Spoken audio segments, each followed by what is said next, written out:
Good evening and welcome to the Business Day. I'm Anthony Lugg. Nothing but deflection. That's how opposition spokesperson on industry and trade, Anthony Hilton, has described the government's response to questions raised over the handling of the Morant Bay Urban Center in St. Thomas.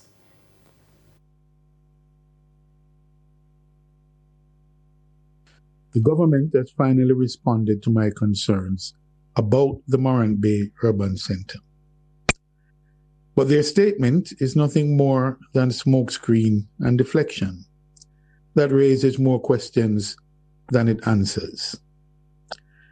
Let me ask them directly then.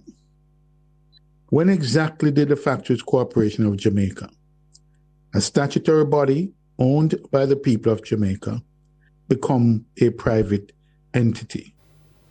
Mr. Hilton further questioned the logic of having 15 government entities awaiting lease approval, asking why business tenants are being asked to wait on government bureaucracy before commencing their own operations. The government cannot have it both ways. If the FCJ is a partner in this development, then taxpayers' funds are at risk.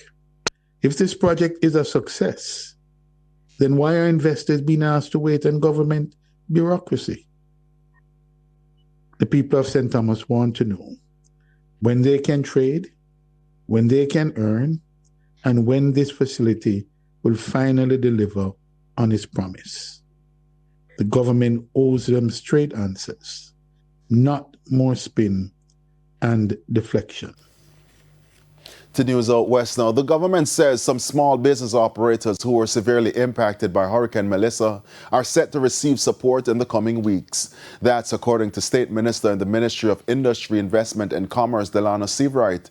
Speaking with TVJ News following a tour of St. James recently, he revealed that in addition to support for MSMEs, work is being carried out in phases. Tourism, whether it's industry, commerce, of course, we'll meet with the president of the Montego Bay Chamber of Commerce and other critical stakeholders. We'll continue to stay in full alignment with them as we continue with the different phases of that recovery strategy. And the next phase, of course, is also to give more support for micro, small and medium-sized enterprises that are in need of critical support from government and other sources to get back up and running. And that's a priority, and that's why we're here. He stressed that while there are still challenges, significant progress has been made. It's now a functional space: electricity, infrastructure, water, telecommunications, the banking and ABM services, all functional. And that's important for Jamaica's economic growth and development. If Montego Bay had remained offline for an extended period of time, it would have had a deleterious effect on the entire Jamaican economy. The JSE index declined by 1,021 points, while the junior market index advanced by 6 points. The advances included Margaritaville Turks US dollar shares, Sterling Investments US dollar shares, JFP, Stanley Motor, and AMG Packaging and Paper. The losers were led by Caribbean Cream, Medical Disposables and Supplies, Epley Caribbean Property Fund, Margaritaville Turks, and 138 Student Living. 23 stocks traded firm.